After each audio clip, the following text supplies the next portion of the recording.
n'est pas le président de PASTEF, c'est le président du Sénégal. Donc c'est le temps qui est mal choisi. Alors, Monsieur Ly, est-ce qu'il n'y aura pas de conséquences par rapport à cette sortie prochainement? Par rapport aux sorties de... Oui, de Abdourahmane Diouf, est-ce qu'il n'y aura pas de conséquences, bon, de risque qu'il sorte de son ministère, des trucs du genre? Mais ça, je ne serai pas, je peux pas dire, je ne suis pas dans le secret des dieux. Mais ce que je veux dire, c'est que ça va certainement créer un mal-être au sein du gouvernement. Ça va créer un mal-être au sein de l'appareil d'État.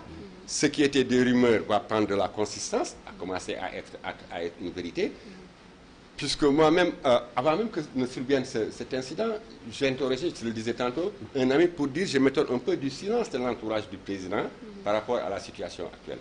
Parce que le pays ne va pas très bien, les gens sont fatigués, la crise est... L'entourage du président, vous voulez parler de ses alliés avec qui il travaille? Oui, de ses alliés. Parce que moi, j'avoue que quand il y a eu la... Notamment Marito Ounian, Aminata Touré, Madjei Mbodj, Baba Won et autres. Je vais vers là, parce que moi, quand il y a eu la formation du premier gouvernement qui est aujourd'hui sur mon ordinateur, j'étais fier de voir un gouvernement de la République du Sénégal émanant du PASTEF, mais qui n'est pas que des PASTEFiens.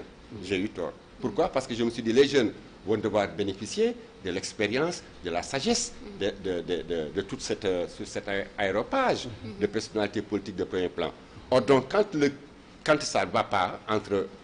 Si toutefois ça ne l'est pas entre le PM et le président, quand ça ne va pas, leur rôle à eux, en tant que doyens, est d'aplanir, de réconcilier, de le faire parler, si tant est que c'est vrai.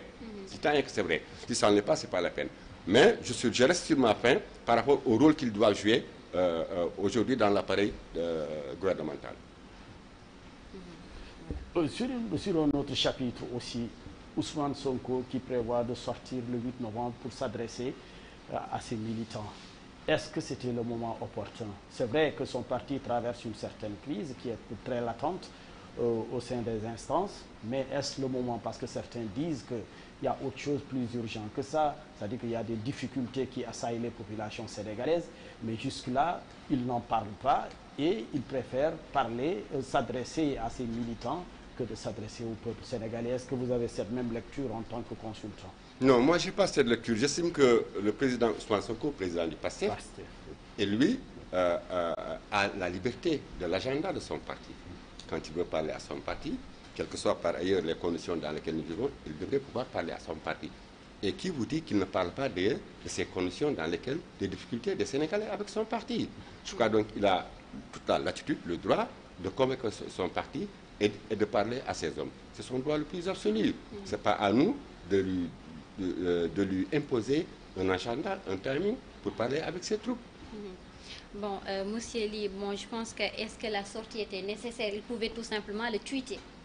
Le message du Premier ministre, oui. Mais ça, c'est une forme de communication. Bon, moi, vous, en tant que communicant, vous pouvez donner la réponse qu'il faut. À un moment donné, j'ai dit ça. Quand on a dit, le Premier ministre, quand il a annoncé qu'il va prendre la parole, il va parler, mais quand il dit ça, c'est pas que les